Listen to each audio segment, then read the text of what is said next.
Düşünürəm ki, diqqətli olmaq lazımdır və həyəcana qapılmaq olmaz. Yəni hər hansısa bir sualda problem yaşansa belə o sualı saxlayıb sonda yenidən qayıtmaqla bu problemin öhdəsindən gəlmək olar.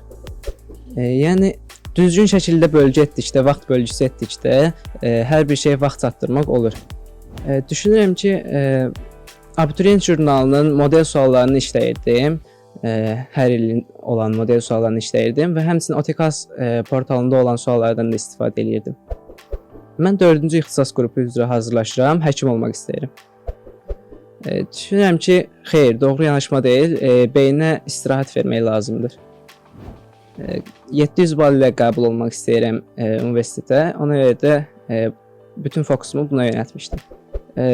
İmtahanı saatla aparmışdım və bu saatda imtahanı işləyə-işləyə vaxtımı düzgün bölürdüm.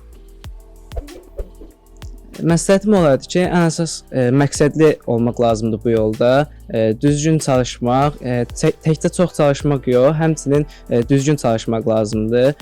Çox test işləmək də burada önəmli faktordur. Çünki sadəcə mövzunu öyrənmək deyil, çoxlu test işləməklə praktika etmək də önəmlidir.